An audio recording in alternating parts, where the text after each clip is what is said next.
Health, wellness, ಹಿಲ್ನೆಸ್ ಇದನ್ನು ನಾವು ಹೇಗೆ ಸರಿಯಾಗಿ ಇಟ್ಕೋಬೇಕು? ದೈಹಿಕವಾಗಿ ಆರೋಗ್ಯವಾಗಿರಬೇಕು, ಮಾನಸಿಕವಾಗಿ ಸಂತೋಷವಾಗಿರಬೇಕು, ಸಾಮಾಜಿಕವಾಗಿ ಜನಗಳನ್ನು ಭೇಟಿಯಾಗಬೇಕು. ಸೊ ಆಗಲೇ ಒಬ್ಬನಿಗೆ ಆರೋಗ್ಯ ಅಂತ ಹೇಳಲಿಕ್ಕೆ ಸಾಧ್ಯ. ಹಳ್ಳಿ ಜೀವನದಿಂದ ಪಟ್ಟಣದ ಜೀವನವನ್ನು ಅಳವಡಿಸ್ಕೊಂಡಿದ್ದಾರೆ.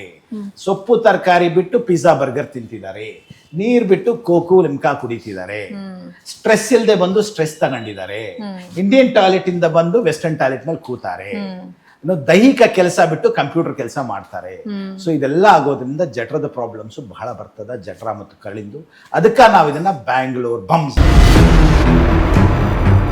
ಇತ್ತೀಚಿನ ದಿನಗಳಲ್ಲಿ ಕರುಳಿನ ಕ್ಯಾನ್ಸರ್ ಜಾಸ್ತಿ ಆಗ್ತಾ ಇದೆ ಡಾಕ್ಟರ್. ಕ್ಯಾನ್ಸರ್ ಒಂದು ಕಾಯಿಲೆ ಅಲ್ಲ, ಕ್ಯಾನ್ಸರ್ ನಮ್ಮ ಜೀವನದ ಒಂದು ಹಂತ. ಬಟ್ ಬಹಳಷ್ಟು ಮಂದಿಗೆ ಸಣ್ಣ ವಯಸ್ಸಿನಲ್ಲಿ ಯಾಕೆ ಬರ್ತಾ ಇದೆ ಅದು ಮುಖ್ಯವಾದ ವಿಚಾರ. ಯಥೇಚ್ಛವಾದ ಕೆಂಪು ಮಾಂಸ, ಯಥೇಚ್ಛವಾಗಿ ಫಿಸಿ ಡ್ರಿಂಕ್ಸ್, ರಕ್ತ ಕಡಿಮೆ ಆದರೆ ಅನೀಮಿಯಾ ಅಂತ ಹೇಳ್ತಾರೆ, ಕೊಬ್ಬು ಜಾಸ್ತಿ ಆದರೆ ಅದನ್ನು ಒಬೇಸಿಟಿ ಅಂತ ಹೇಳ್ತೇವೆ, ಬೋನ್ ಮ್ಯಾರೋ ಮೂಳೆಗಳು ಫೇಲ್ ಆದರೆ ಬೋನ್ ಮ್ಯಾರೋ ಫೇಲ್ಯೂರ್ ಅಂತ ಹೇಳ್ತೇವೆ. ಇವೆಲ್ಲ ಸಮಾನತೆಯಲ್ಲಿ ಇರಬೇಕು. ಮಲಕ್ರಿಯಾ, ನಮ್ಮ ದೇಹದಲ್ಲಿ ಉತ್ಪತ್ತಿಯಾಗ್ತಕ್ಕಂಥ ರಸಾಯನಗಳೆಲ್ಲವೂ ಹೊರಗಡೆ ಹೋಗ್ಬೇಕು. ಬೆವರಿನಿಂದ ಹಿಡಿದು, ಮೂಗಿನಲ್ಲಿ ಬರ್ತಕ್ಕಂಥ ಗೊಣ್ಣೆಯಿಂದ ಹಿಡಿದು, ಕಿವಿಯಲ್ಲಿ ಇರ್ತಕ್ಕಂಥ ಮೇಣದಿಂದ ಹಿಡಿದು, ಮೂತ್ರ ವಿಸರ್ಜನೆ, ಮಲ ವಿಸರ್ಜನೆ ಮತ್ತು ಲೈಂಗಿಕ ಕ್ರಿಯೆಯಲ್ಲಿ ಉತ್ಪಾದನೆ ಆಗ್ತಕ್ಕಂಥ ವೀರ್ಯ ವಿಸರ್ಜನೆ ಎಲ್ಲವೂ ಬಹಳ ಮುಖ್ಯ. ಸೊ ಜೀರ್ಣಾಂಗ ಶುರುವಾಗ್ತಕ್ಕಂಥದ್ದು ಬಾಯಿಂದ, ಜೀರ್ಣಾಂಗ ಮುಗಿತಕ್ಕಂಥದ್ದು ಗುದದ್ವಾರದ. ಬಟ್ ಆ ಜೀರ್ಣಾಂಗದಲ್ಲಿ ಸುಮಾರು 40 ಟ್ರಿಲಿಯನ್ ಮೈಕ್ರೋಬ್ಸ್ ಅಂದ್ರೆ ಕೀಟಾಣುಗಳು ಇರ್ತಾವ. ನಾವು ಅನ್ಕೊಳ್ತೇವೆ ನಾನೇ ಯಥೇಚ್ಛವಾದ ಉತ್ತಮ, ನಾನು ಹೋಮೋಸೇಪಿಯನ್ಸ್, ನಾನೇ ದೊಡ್ಡವನು. ಇಲ್ಲ, I am only A part of the bigger bio. ಆ ಒಂದು ಕ್ರಿಮಿಕೀಟಗಳ 100 ಟ್ರಿಲಿಯನ್ ಕ್ರಿಮಿಕೀಟಗಳ ಸಮೂಹದಲ್ಲಿ ನಾನೊಬ್ಬ ಮನುಷ್ಯ. ಸೊ ಆ 40 ಟ್ರಿಲಿಯನ್ ಜಠರದಲ್ಲಿ, ಕರಳಿನಲ್ಲಿ ಇರ್ತಕ್ಕಂಥ ಕ್ರಿಮಿಕೀಟಗಳು ನಮ್ಮ ಆರೋಗ್ಯ ಹೇಗಿರ್ತದ ಅನ್ನೋದನ್ನ ಇಟ್ ಡಿಕ್ಟೇಟ್ಸ್. ನಾವು ನಮ್ಮ ಕರಳನ್ನ, ಜೀರ್ಣಾಂಗವನ್ನ ಸರಿಯಾಗಿ ನೋಡ್ಕೊಳ್ತಿಲ್ಲ. We have abused it. ಅದನ್ನ ಹೊಡೆದು ಬಡಿದು ಅದಕ್ಕೆ ಹಿಂಸೆ ಕೊಟ್ಟು ನಾವು ಜೀರ್ಣಾಂಗವನ್ನು ಸರಿಯಾಗಿ ನೋಡ್ಕೊಳ್ತಿಲ್ಲ. ಹಾಗಾಗಿ ಅದರ ಕಾರಣದಿಂದ ಬರ್ತಕ್ಕಂಥದ್ದೇ ನಮಗಿರ್ತಕ್ಕಂಥ ಕಾಯಿಲೆಗಳು.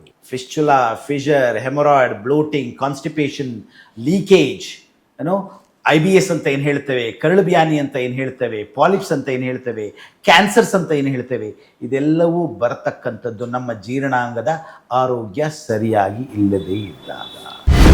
ನಮಸ್ಕಾರ ವೀಕ್ಷಕರೇ, welcome to Suman TV Kannada health. ನಾನು ಅನಿತಾ ಗೌಡ.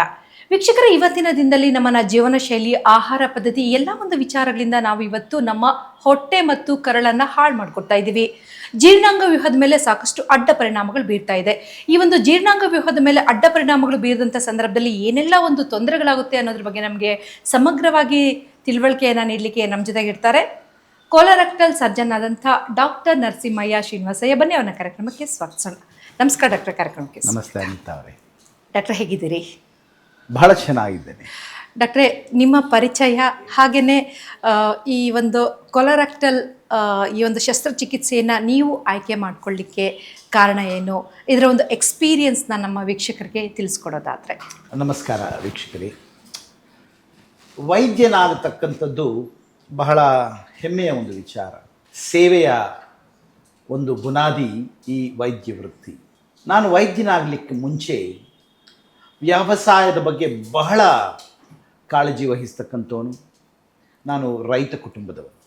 ಈಗ ಡಾಕ್ಟರ್ ನರಸಿಂಹಯ್ಯ ಅಂತ ಹೇಳ್ತೇವೆ, ಬಟ್ ನಾನು ಡಾಕ್ಟರ್ ಆಗಲಿಕ್ಕೆ ಮುಂಚೆ ವ್ಯವಸಾಯದ ಬಗ್ಗೆ ಬಹಳ ಕಾಳಜಿ ವಹಿಸ್ತಕ್ಕಂಥ ಒಬ್ಬ ರೈತ. ಮೂಲತಃ ಬೆಂಗಳೂರಿನಿಂದ ಒಂದು 20 ಕಿಲೋಮೀಟರ್ ಸನಿಹದಲ್ಲಿರ್ತಕ್ಕಂಥ ಚಂದಾಪುರ ಅನ್ನತಕ್ಕಂಥ ಒಂದು ಗ್ರಾಮದಿಂದ ಬಂದಂಥ ವ್ಯಕ್ತಿ ನಾನು. ಮೂಲತಃ ವಿದ್ಯಾಭ್ಯಾಸದ ನಂತರ ಸರ್ಕಾರಿ ಶಾಲೆಯಲ್ಲಿ ಅಭ್ಯಾಸ ಮಾಡಿ, ತದನಂತರ MES ಕಾಲೇಜಿನಲ್ಲಿ ನಾನು ಹೆಚ್ಚಿನ ವಿದ್ಯಾಭ್ಯಾಸ ಮಾಡಿ, ಶ್ರೀ ಸಿದ್ಧಾರ್ಥ ವೈದ್ಯಕೀಯ ಕಾಲೇಜಿನಲ್ಲಿ ವೈದ್ಯಕೀಯ ಒಂದು ಪರೀಕ್ಷೆಗಳನ್ನು ಮುಗಿಸಿ ತರಬೇತಿ ಪಡೆದು ಪಾಶ್ಚಿಮಾತ್ಯಕ್ಕೆ ಹೊರಟು ಅಲ್ಲಿ ಸುಮಾರು 10-12 ವರ್ಷಗಳ ಕಾಲ ಅಭ್ಯಾಸ ಮಾಡಿ ನನ್ನ ವೈದ್ಯಕೀಯ ವೃತ್ತಿಯನ್ನು ಮುಂದೂಡಲಿಕ್ಕೆ ನಾನು ಒಂದು ವ್ಯವಸ್ಥೆ ಮಾಡಿಕೊಂಡೆ. ನನ್ನನ್ನು ನಾನು ಈಗ ಕೋಲೋರೆಕ್ಟಲ್ ಸರ್ಜನ್ ಅಂತ ಕರಿತೇನೆ. ಸಾಮಾನ್ಯ ಶಸ್ತ್ರತಜ್ಞ ಅಥವಾ ಜನರಲ್ ಸರ್ಜನ್ ಅಂತ ಏನು ಹೇಳ್ತೇವೆ, ಅದನ್ನು ನಾನು ಸುಮಾರು 20 ವರ್ಷಗಳ ಹಿಂದೆ ಮುಗಿಸಿ ಅದರಿಂದ ಮುಂದೆ ಸಾಗಿ ಎಮ್ ಡಿ ರಿಸರ್ಚ್ ಅಂತ ಹೇಳಿದ್ರೆ ಅದು ಯೂನಿವರ್ಸಿಟಿ ಡಿಗ್ರಿ ಆಗ್ತದ. ತದನಂತರ ನಮ್ಮ ಪಾಶ್ಚಿಮಾತ್ಯದಲ್ಲಿ ಬ್ರಿಟನ್ನಲ್ಲಿರ್ತಕ್ಕಂಥ 4 ಕಾಲೇಜುಗಳ ಪದವಿಗಳನ್ನು ಪಡೆದು MRCS ಲಂಡನ್, ಡಬ್ಲಿನ್, ಗ್ಲಾಸ್ಗೋ ಮತ್ತು ಎಡಿನ್ಬ್ರಾ ಹೀಗೆ 4 ಕಾಲೇಜುಗಳ ಪದವಿಗಳನ್ನು ಪಡೆದು FRCS ಮುಗಿಸಿ ತದನಂತರ ಯುರೋಪಿನಲ್ಲಿ ಮತ್ತೆ ಹೆಚ್ಚಿನ ವಿದ್ಯಾಭ್ಯಾಸ ಮಾಡಿ ಅಮೇರಿಕಾ, ಜರ್ಮನಿ, ಪೋರ್ಚುಗಲ್ ಹೀಗೆ ನನ್ನ ವಿದ್ಯಾಭ್ಯಾಸಗಳನ್ನು ಮುಗಿಸಿ ತರಬೇತಿಯನ್ನು ಪಡೆದು ಕರಕೌಶಲ್ಯಗಳನ್ನು ಅಳವಡಿಸಿಕೊಂಡು ಭಾರತಕ್ಕೆ ಬರಲಿಕ್ಕೆ ಮುಂಚೆ ನಾನು ಲಂಡನ್ನಿನಲ್ಲಿ ಒಬ್ಬ ಶಸ್ತ್ರತಜ್ಞನಾಗಿ ಜನರಲ್ ಸರ್ಜನ್ ಆ್ಯಂಡ್ ಕೋಲೋರೆಕ್ಟಲ್ ಅಂದರೆ ದೊಡ್ಡ ನಾಳ ಅಥವಾ ನಮ್ಮ ದೊಡ್ಡ ಕರಳು ಅಂತ ಏನು ಹೇಳ್ತೇವೆ, ಗುದನಾಳ, ಗುದದ್ವಾರ ಮತ್ತು ನಮ್ಮ ಜಠರಗಳಿಗೆ ಸಂಬಂಧಪಟ್ಟ ಸಮಸ್ಯೆಗಳ ನಿಪುಣನಾಗಿ ನಾನು ಬೆಂಗಳೂರಿಗೆ ಅಪೋಲೋ ಆಸ್ಪತ್ರೆಗೆ ಬಂದು ಇಳಿದಿದ್ದೇನೆ. ನನ್ನ ಒಂದು ಕಾರ್ಯ ಬರೀ ಶಸ್ತ್ರಚಿಕಿತ್ಸೆ ಒಂದೇ ಅಲ್ಲ, ಇರತಕ್ಕಂಥ ತೊಂದರೆಗಳನ್ನು ಕಂಡುಹಿಡಿಯೋದು, ಇದನ್ನು ಡಯಾಗ್ನಾಸ್ಟಿಕ್ಸ್ ಅಂತ ಹೇಳ್ತೇವೆ. ಬೇಕಾದ ಪರೀಕ್ಷೆಗಳನ್ನು ಮಾಡ್ತಕ್ಕಂಥದ್ದು, ಎಂಡಾಸ್ಕೋಪಿ, ಕೊಲೊನಾಸ್ಕೋಪಿ, ನಂತರ ಬೇಕಾದಲ್ಲಿ ಶಸ್ತ್ರಚಿಕಿತ್ಸೆಗಳನ್ನು ಮಾಡ್ತಕ್ಕಂಥದ್ದು. ನಾನೊಬ್ಬ ರೊಬಾಟಿಕ್ ಕೊಲೋರೆಕ್ಟಲ್ ಸರ್ಜನ್ ಅಂದರೆ ಯಂತ್ರಮಾನವನನ್ನು ಬಳಸಿ ಕ್ಯಾನ್ಸರ್ನ ತೆಗೆಯತಕ್ಕಂಥ ಒಂದು ಕೆಲಸವನ್ನು ಮಾಡ್ತೇನೆ. ಅದರ ಜೊತೆಗೆ ಮೂಲವ್ಯಾಧಿ, ಫಿಷರ್, ಫಿಸ್ಚುಲಾ ಮತ್ತು ಕರಳಿಗೆ ಸಂಬಂಧಪಟ್ಟಂಥ ಎಲ್ಲ ಸಮಸ್ಯೆಗಳನ್ನು ನೋಡ್ತೇವೆ. ಕರಳು ಬ್ಯಾನಿ, ಪಾಲಿಪ್ಸ್ ಹೀಗೆ ನಮ್ಮ ಕರಳಿಗೆ ಸಂಬಂಧಪಟ್ಟ ಸಕಲ ತೊಂದರೆಗಳಿಗೂ ನಾವು ಒಂದು ನಿವಾರಣೆಯನ್ನು ಕೊಡ್ತೇವೆ. ಜೊತೆಗೆ ಪ್ರಿವೆಂಟಿವ್ ಹೆಲ್ತ್ ಕೇರ್ ಅಂತ ಹೇಳಿದ್ರೆ ಬರೀ ಕಾಯಿಲೆಗಳನ್ನು ಮಾತ್ರ ನೋಡ್ತಕ್ಕಂಥದ್ದಲ್ಲ, ಆರೋಗ್ಯವನ್ನು ಹೇಗೆ ಸುಧಾರಿಸೋದು, ಆ ಕಾಯಿಲೆಗಳು ಬರದೇ ಇರೋ ಹಾಗೆ ಹೇಗೆ ನೋಡ್ಕೊಳ್ತಕ್ಕಂಥದ್ದು, ನಮ್ಮ ಜೀರ್ಣಾಂಗವನ್ನು ಆರೋಗ್ಯವಾಗಿ ಹೇಗೆ ಇಟ್ಕೊಳ್ತಕ್ಕಂಥದ್ದು, ಕ್ಷೇಮವಾಗಿ ಹೇಗೆ ಇಟ್ಕೊಳ್ತಕ್ಕಂಥದ್ದು, ಇದನ್ನು ಪ್ರಿವೆಂಟಿವ್ ಹೆಲ್ತ್ ಕೇರ್ ಅಂತ ಹೇಳ್ತೇವೆ.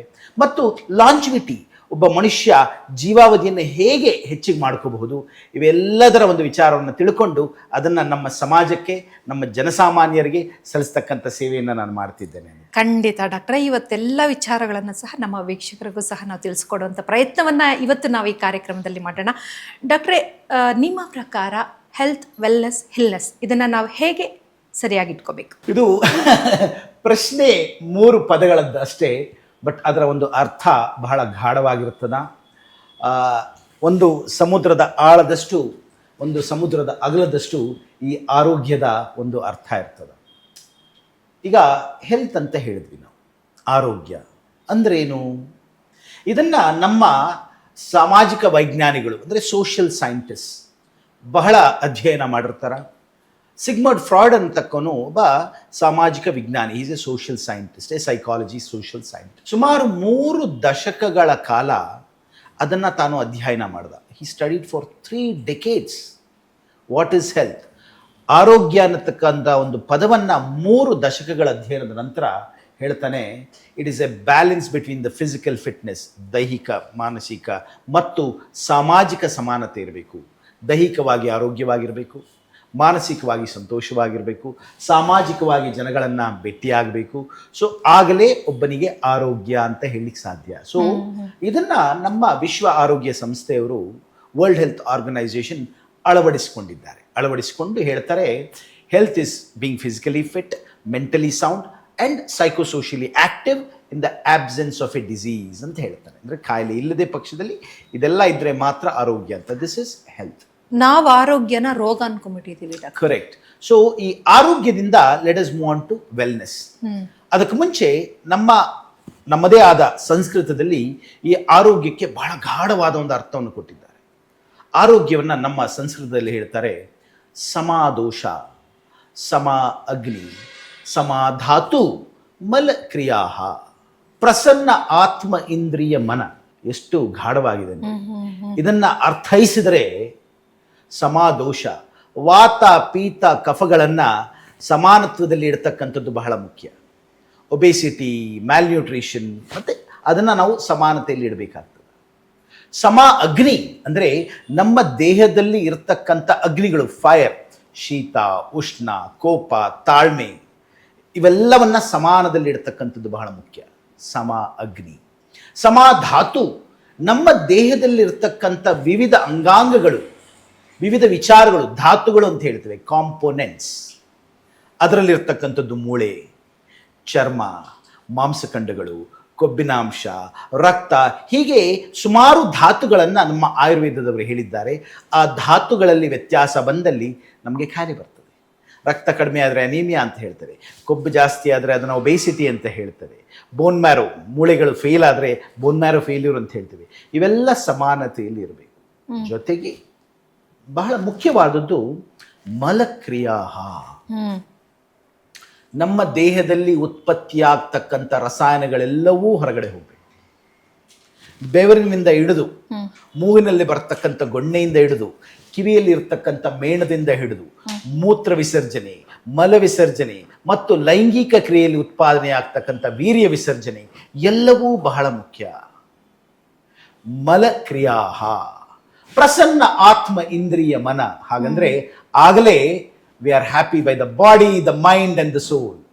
ಲೆಕ್ಕ ಹಾಕೊಳ್ಳಿ how relevant, how meaningful it is ಅಂತ. ಇದನ್ನ ನಮ್ಮ ಆಯುರ್ವೇದದಲ್ಲಿ ಆರೋಗ್ಯ ಅನ್ನೋದಕ್ಕೆ ಡೆಫಿನೇಷನ್. ಇತ್ತೀಚಿನ ಅನಾರೋಗ್ಯಗಳಿಗೆ, ಕಾಯಿಲೆಗಳಿಗೆ ಕಾರಣ ಇದನ್ನ ನಾವು ಪಾಲಿಸದೇ ಇರತಕ್ಕಂಥದ್ದು.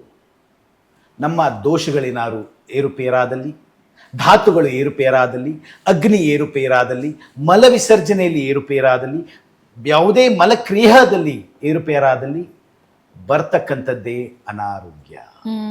So this is how we define health. ಆರೋಗ್ಯ ಅಂತ ಹೇಳಿದ್ರೆ ಬಹಳ ಗಾಢವಾದ ಅರ್ಥ ಇದೆ. ಅದರಿಂದ ಒಂದು ಸ್ಟೆಪ್, ಒಂದು ಹೆಜ್ಜೆ ಮುಂದಿಟ್ರೆ ವೆಲ್ನೆಸ್ ಅಂತ ಬರ್ತದೆ. ಈಗ ನೀವು ನೋಡಿರ್ತೀರ ಹೊರಗಡೆ ಹೆಲ್ತ್ ಸೆಂಟರ್ ಅಂಡ್ ವೆಲ್ನೆಸ್ ಸೆಂಟರ್ಗೂ ವ್ಯತ್ಯಾಸ ಇರ್ತದೆ. There is a gross difference between health and wellness. Health ಅಂದ್ರೆ ಆರೋಗ್ಯ, ವೆಲ್ನೆಸ್ ಅಂದ್ರೆ ಕ್ಷೇಮ. ನೀವು ಕೇಳ್ತೇವೆ ಕ್ಷೇಮವಾಗಿದ್ದೀರಾ, ಆರೋಗ್ಯವಾಗಿದ್ದೀರಾ, ಬಟ್ ಅದಕ್ಕೆ ಬಹಳ ವ್ಯತ್ಯಾಸ ಇರ್ತದೆ. ಆರೋಗ್ಯವಾಗಿರ್ತಕ್ಕಂಥದ್ದು ಕಾಯಿಲೆ ಇಲ್ಲ, ಕಸಾಯ ಇಲ್ಲ. ಕ್ಷೇಮವಾಗಿದ್ದೀರಾ ಅಂದ್ರೆ ಹೌದು, ನನ್ನ ಹಾರೈಕೆಯನ್ನ ನಾನು ಚೆನ್ನಾಗಿ ಮಾಡ್ಕೊಳ್ತಾ ಇದ್ದೇನೆ. I am having a good self love, self care. ದಿನನಿತ್ಯ ವ್ಯಾಯಾಮ ಮಾಡ್ತಿದ್ದೇನೆ, ಆರೋಗ್ಯವಾಗಿ ಊಟ ಮಾಡ್ತಿದ್ದೇನೆ, ಯೋಗ ಮಾಡ್ತಿದ್ದೇನೆ, ಸಂತೋಷವಾಗಿದ್ದೇನೆ, meditation this is wellness. So this a difference when you ask people are you healthy, are you well. So ಅದನ್ನ ವೆಲ್ನೆಸ್ ಅಂತೀವಿ. ಹಾಗಾಗಿ wellness is very important for you to stay healthy.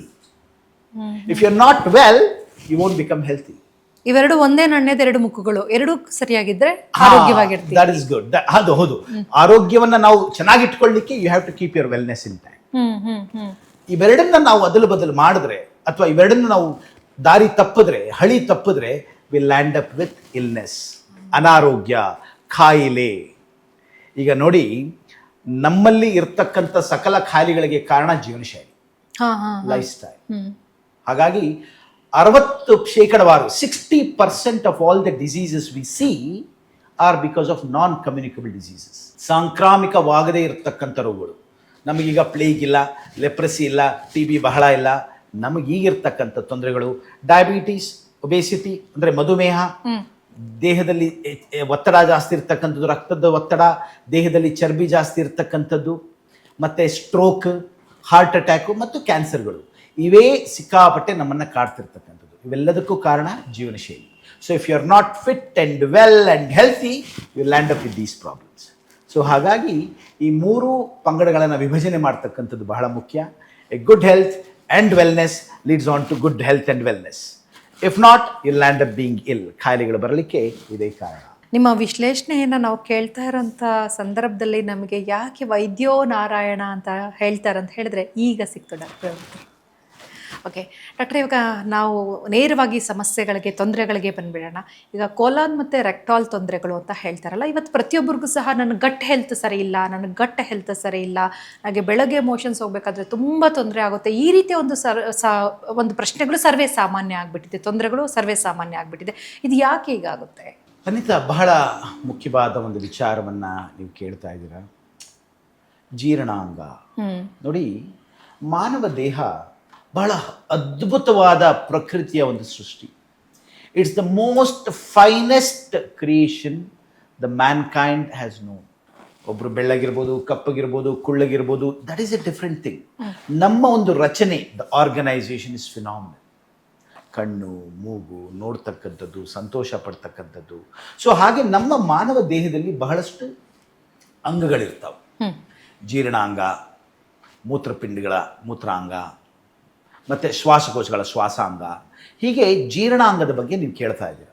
So ಜೀರ್ಣಾಂಗ ಶುರುವಾಗ್ತಕ್ಕಂಥದ್ದು ಬಾಯಿಂದ, ಜೀರ್ಣಾಂಗ ಮುಗಿತಕ್ಕಂಥದ್ದು ಗುದದ್ವಾರದ. ಇದು ಸುಮಾರು 4-5 ಮೀಟರ್ ಇರ್ತದೆ. ಅಂದರೆ 1 ಮೀಟರ್ ಇಷ್ಟು ಅಂದರೆ ಲೆಕ್ಕ ಹಾಕೊಳ್ಳಿ, ಸುಮಾರು 5 ಮೀಟರ್ ಇರ್ತದೆ. 4-5 ಮೀಟರ್ ಇರ್ತದೆ. ಅಂದ್ರೆ ಸಣ್ಣ ಕರಳು ದೊಡ್ಡ ಕರಳು ಎರಡು ಎಲ್ಲ ಸೇರಿ. ಸೊ ಬಾಯಿ, ಅನ್ನನಾಳ, ಈಸೋಫೇಗಸ್ ಅಂತೇವೆ, ಜಠರ ಸ್ಟಮಕ್ ಅಂತೇವೆ, ಸಣ್ಣ ಕರಳಿನಲ್ಲಿ ಅಥವಾ ಸಣ್ಣ ಉದರದಲ್ಲಿ ಡಿಯೋಡಿನಮ್, ಜಜುನಮ್, ಮೈಲಿನಿಯಂ ಅಂತ ಇದು ಸಣ್ಣ ಕರಳು. ಇದು ಸುಮಾರು 3-3.5 ಮೀಟರ್ ಇರ್ತದೆ. ನಂತರ ದೊಡ್ಡ ಕರಳಲ್ಲಿ ಬಲಭಾಗ, ಮಧ್ಯಭಾಗ, ಎಡಭಾಗ, ಗುದನಾಳ ಮತ್ತು ಗುದದ್ವಾರ. ಈ ಜೀರ್ಣಾಂಗ ಒಂದೊಂದೊಂದು ಕಾರ್ಯಾಚರಣೆಯನ್ನು ಮಾಡ್ತದೆ. ಈಗ ನೀವು ಉದಾಹರಣೆಗೆ ಬೆಳಗ್ಗೆ ನಾನು ಒಂದು ಇಡ್ಲಿ ತಿಂದೆ ಅಂತ ಇಟ್ಕೊಳ್ಳಿ, ಅದನ್ನ ಅಗಿತೇವೆ, ಕೆಲವೊಂದು ಸತಿ ನಾವು ಹಾಗೆ ತಗೊಳ್ತೇವೆ. ಅದು ನಮ್ಮ ಬಾಯಿನಲ್ಲಿ ಅಗದಾಗ ಆ ಎಂಜಲು ಒಂದು ಕಾರ್ಯವನ್ನು ಮಾಡ್ತದೆ. ಸಲೈವರಿ ಅಮೈಲೇಸ್ ಅಂತ ಇರ್ತದೆ. ಅದರ ಕೆಲಸ ಏನು, ತಿಂತಕ್ಕಂಥ ಆಹಾರಕ್ಕೆ ನೀರು ಹಾಕಿ, ಜ್ಯೂಸ್ ಹಾಕಿ, ಆ್ಯಸಿಡ್ ಹಾಕಿ, ಆಲ್ಕಲಿ ಹಾಕಿ ಅದನ್ನು ಮೃದು ಮಾಡಿ ನೀರು ಮಾಡ್ತಕ್ಕಂಥದ್ದು. ಒಳಗೆ ಹೋಗ್ತಿದ್ದ ಹಾಗೆ ಅದು ಜಠರದಲ್ಲಿ ರುಬ್ಬಿ ಒಳ್ಳೆ ಗಂಜಿ ಥರ ಆಗ್ತದೆ, ನೀರು ಗಂಜಿ ಆಗ್ತದೆ. ಆ ನೀರು ಗಂಜಿಯನ್ನು ದೇಹ ಅಬ್ಸಾರ್ಬ್ ಮಾಡ್ತದ, ಎಳ್ಕೊಳ್ತದ. ಅದರಲ್ಲಿರ್ತಕ್ಕಂಥ ಪೌಷ್ಟಿಕಾಂಶಗಳನ್ನು ಎಳ್ಕೊಳ್ತದೆ. ಪ್ರೋಟೀನ್ಸ್, ಫ್ಯಾಟ್ಸ್, ಕಾರ್ಬೋಹೈಡ್ರೇಟ್ಸ್, ಆ ಪೌಷ್ಟಿಕಾಂಶಗಳೇ ನಮಗೆ ಬೇಕಾದಂಥ ವಿಚಾರ. ಅದೆಲ್ಲ ತಗೊಂಡ ಮೇಲೆ ಅದರಲ್ಲಿ ಉತ್ಪತ್ತಿ ಆಗ್ತಕ್ಕಂಥ ನೀರಿನ ಗಂಜಿ ಹೋಗಿ ನಮ್ಮ ಗಟ್ಟಿ ಗಂಜಿ ಆಗ್ತದೆ, ವೇಸ್ಟೇಜ್ ಗಂಜಿ ಅಂತ. ಅದರಲ್ಲೂ ಇನ್ನೂ ಉಪ್ಪಿನಂಶ ಇರ್ತದ, ನೀರಿನಂಶ ಇರ್ತದ. ಅದನ್ನು ಮತ್ತೆ ದೇಹ ತಗೊಳ್ತದ, ವಾಪಸ್ಸು ನೀರನ್ನು, ಉಪ್ಪನ್ನು ತಗೊಂಡು ಮಲವನ್ನು ಉತ್ಪಾದನೆ ಮಾಡಿ ಅದನ್ನು ಗುದನಾಳದಲ್ಲಿ ಇರಿಸಿ ಗುದದ್ವಾರದಿಂದ ಹೊರಗಾಗ್ತದೆ. ಇದು ನಮ್ಮ ಜೀರ್ಣಾಂಗದ ಕಾರ್ಯ. ಬಟ್ ಆ ಜೀರ್ಣಾಂಗದಲ್ಲಿ ಸುಮಾರು 40 ಟ್ರಿಲಿಯನ್ ಮೈಕ್ರೋಬ್ಸ್ ಅಂದರೆ ಕೀಟಾಣುಗಳಿರ್ತಾವ. ನಾವು ಅನ್ಕೊಳ್ತೇವೆ ನಾನೇ ಯಥೇಚ್ಛವಾದ ಉತ್ತಮ, ನಾನು ಹೋಮೋಸೇಪಿಯನ್ಸ್, ನಾನೇ ದೊಡ್ಡವನು. ಇಲ್ಲ, I am only A part of the bigger bio. ಆ ಒಂದು ಕ್ರಿಮಿಕೀಟಗಳ 100 ಟ್ರಿಲಿಯನ್ ಕ್ರಿಮಿಕೀಟಗಳ ಸಮೂಹದಲ್ಲಿ ನಾನೊಬ್ಬ ಮನುಷ್ಯ. ಸೊ ಆ 40 ಟ್ರಿಲಿಯನ್ ಜಠರದಲ್ಲಿ, ಕರಳಿನಲ್ಲಿ ಇರ್ತಕ್ಕಂಥ ಕ್ರಿಮಿಕೀಟಗಳು ನಮ್ಮ ಆರೋಗ್ಯ ಹೇಗಿರ್ತದ ಅನ್ನೋದನ್ನ ಇಟ್ ಡಿಕ್ಟೇಟ್ಸ್. ಸೊ ಇದು ಜೀರ್ಣಾಂಗದ ಬಗ್ಗೆ. So it is not just a 5 metre tube, but it's a 5 metre tube with a big world of microbes in it, which helps you to blend together and work symbiotically. ನನಗೆ ನೀನು ಸಹಾಯ ಮಾಡು, ನಿನಗೆ ನಾನು ಸಹಾಯ ಮಾಡು. ನಾವು ನಮ್ಮ ಕರಳನ್ನ, ಜೀರ್ಣಾಂಗವನ್ನ ಸರಿಯಾಗಿ ನೋಡ್ಕೊಳ್ತಿಲ್ಲ. We have abused it. ಅದನ್ನ ಹೊಡೆದು ಬಡಿದು ಅದಕ್ಕೆ ಹಿಂಸೆ ಕೊಟ್ಟು ನಾವು ಜೀರ್ಣಾಂಗವನ್ನು ಸರಿಯಾಗಿ ನೋಡ್ಕೊಳ್ತಿಲ್ಲ. ಹಾಗಾಗಿ ಅದರ ಕಾರಣದಿಂದ ಬರ್ತಕ್ಕಂಥದ್ದೇ ನಮಗಿರ್ತಕ್ಕಂಥ ಕಾಯಿಲೆಗಳು. Fistula, fissure, haemorrhoid, bloating, constipation, leakage, IBS ಅಂತ ಏನು ಹೇಳ್ತೇವೆ, ಕರಳು ಬ್ಯಾನಿ ಅಂತ ಏನು ಹೇಳ್ತೇವೆ, ಪಾಲಿಪ್ಸ್ ಅಂತ ಏನು ಹೇಳ್ತೇವೆ, ಕ್ಯಾನ್ಸರ್ಸ್ ಅಂತ ಏನು ಹೇಳ್ತೇವೆ, ಇದೆಲ್ಲವೂ ಬರತಕ್ಕಂಥದ್ದು ನಮ್ಮ ಜೀರ್ಣಾಂಗದ ಆರೋಗ್ಯ ಸರಿಯಾಗಿ ಇಲ್ಲದೇ ಇದ್ದಾಗ. ಸೊ ಹಾಗಾಗಿ ನೀವು ಒಂದು 3-4 ವಾಕ್ಯಗಳಲ್ಲಿ ಹೇಳಿ ಅಂದರೆ ಹೇಳಲಿಕ್ಕೆ ಆಗೋದಿಲ್ಲ. ಜೀರ್ಣಾಂಗ ಅದು ಒಂದು ಸೆಪರೇಟ್ ಪ್ರಪಂಚ, ಅದರದೇ ಒಂದು ಪ್ರಪಂಚವಿರ್ತದೆ. ಹಾಗಾಗಿ ನಮ್ಮ ಜೀರ್ಣಾಂಗವನ್ನು ನಾವು ಸದೆ ಬಡಿದ್ರೆ ನಮ್ಮ ಜೀರ್ಣಾಂಗ ನಮ್ಮನ್ನು ಸದೆ ಬಡಿಯುತ್ತದೆ. ಹಾಗಿದ್ರೆ ಇವಾಗ ನಾವು ಕರಳಿಗೆ ಸಂಬಂಧಪಟ್ಟಂತ ಸಮಸ್ಯೆಗಳ ಬಗ್ಗೆ ಮಾತಾಡೋಣ ಡಾಕ್ಟ್ರೆ. ಖಂಡಿತ. ಯಾಕಂತ ಹೇಳಿದ್ರೆ ನೀವು ಹೇಳೋದು ನೋಡ್ತಂತ ಹೇಳಿದ್ರೆ ಎಷ್ಟೊಂದು ಸಮಸ್ಯೆಗಳು ಇವತ್ತು ನಮ್ಮ ಜೀವನ ಶೈಲಿಯಿಂದ ಇವೆಲ್ಲ ತೊಂದರೆಗಳಾಗ್ತಾ ಇದೆ, ನಮ್ಮ ಆಹಾರ ಪದ್ಧತಿಯಿಂದ ಆಗ್ತಾ ಇದೆ. ಸೊ ಇದೆಲ್ಲವನ್ನು ಹೊರತುಪಡಿಸಿ ಇವತ್ತು ತುಂಬಾ ಸಮಸ್ಯೆ ಅಂತ ಹೇಳಿದ್ರೆ ಪ್ರತಿಯೊಬ್ಬರು ಸಹ ಫೈಲ್ಸ್ ಬರ್ತಾ ಇದೆ, ನನಗೆ ಬಾತ್ರೂಮ್ಗೆ ಹೋಗ್ಲಿಕ್ಕೆ ಕಷ್ಟ ಆಗ್ತಾ ಇದೆ, ಕೂತ್ಕೊಳ್ಳೋಕ್ಕಾಗಲ್ಲ, ನಿಂತ್ಕೊಳ್ಳೋಕ್ಕಾಗಲ್ಲ, ಇದೇ ಒಂದು ದೊಡ್ಡ ಸಮಸ್ಯೆಯಾಗಿ ಕಾಡ್ತಾ ಇದೆ ಡಾಕ್ಟ್ರೇ ಚಂದ್ರಣ್ಣ. ಖಂಡಿತ ಮೇಡಮ್, ಖಂಡಿತ. ನೋಡಿ, ಮಲ ವಿಸರ್ಜನೆ ಬಹಳ ಮುಖ್ಯ. ಆರೋಗ್ಯವಾದಂತಹ ಸಾವಯವ ಭರಿತ ಆಹಾರವನ್ನು ಸೇವಿಸ್ತಕ್ಕಂಥದ್ದು ಬಹಳ ಮುಖ್ಯ. ದೇಹಕ್ಕೆ ವ್ಯಾಯಾಮ ಬಹಳ ಮುಖ್ಯ. ಜೀರ್ಣಾಂಗಗಳಿಗೆ ಆರೋಗ್ಯ, ವ್ಯಾಯಾಮ ಬಹಳ ಮುಖ್ಯ. ಮನಸ್ಸಿಗೆ ಸಮಾಧಾನ ಬಹಳ ಮುಖ್ಯ. A happy gut leads to a happy person ಅಂತ ಹೇಳ್ತೇವೆ. ಈಗ ನಮ್ಮ ಪ್ರತಿನಿತ್ಯದ ದಿನಾಚರಣೆಯಲ್ಲಿ ಬಹಳಷ್ಟು ಮಂದಿಗೆ, ಸುಮಾರು 1 in 3, 3 ಹೆಣ್ಣು ಮಕ್ಕಳಲ್ಲಿ ಒಬ್ಬರಿಗೆ ಜೀರ್ಣಾಂಗದ ಮತ್ತು ಸೊಂಟದ, ಗುದದ್ವಾರದ ಸಮಸ್ಯೆಗಳಿರ್ತವೆ. 1 in 5 men, ಅಂದರೆ 5 ಪುರುಷರಲ್ಲಿ ಒಬ್ಬರಿಗೆ ಜೀರ್ಣಾಂಗದ ಸಮಸ್ಯೆಗಳಿರ್ತವೆ. ಹೆಣ್ಮಕ್ಕಳಿಗೆ ಜಾಸ್ತಿ ಯಾಕೆ ಡಾಕ್ಟ್ರೆ? ಬಹಳ ಮುಖ್ಯವಾದ ವಿಚಾರ ಇದು. ನಿಸರ್ಗದ, ಪ್ರಕೃತಿಯ ಒಂದು ನಿಯಮ ಅಂತಲೇ ಹೇಳಬಹುದು. ಗಂಡಸರಿಗೆ ಮಕ್ಕಳಾಗೋದಿಲ್ಲ, ಗಂಡಸರು ಪ್ರೆಗ್ನೆಂಟ್ ಆಗೋದಿಲ್ಲ, ಗಂಡಸರು 9 ತಿಂಗಳು ಮಕ್ಕಳನ್ನು ಹೆರೋದಿಲ್ಲ. ಹಾಗಾಗಿ ಅಲ್ಲಿ ಆಗ್ತಕ್ಕಂಥ ಬದಲಾವಣೆಗಳು ನಮ್ಮ ಒಳಗಡೆ ಹೊಟ್ಟೆ ಒಳಗಡೆ ಆಗ್ತಕ್ಕಂಥ ಬದಲಾವಣೆಗಳ ಕಾರಣದಿಂದ ಸೊಂಟದಲ್ಲಿರ್ತಕ್ಕಂಥ ಮಾಂಸಖಂಡಗಳಲ್ಲಿ ವ್ಯತ್ಯಾಸ ಆಗ್ತದೆ. ಹೊಟ್ಟೆಯ ಒಂದು ಸ್ಪೇಸ್ ಜಾಗ ಜಾಸ್ತಿ ಆಗ್ತದೆ. ಕೋಆರ್ಡಿನೇಷನ್ ನಮ್ಮ ಗುದದ್ವಾರದಿರ್ತಕ್ಕಂಥ ಪೆಲ್ವಿಕ್ ಫ್ಲೋರ್ ಸೊಂಟದ ಮಾಂಸಖಂಡಗಳು ಸರಿಯಾಗಿ ಕೆಲಸ ಮಾಡೋದಿಲ್ಲ.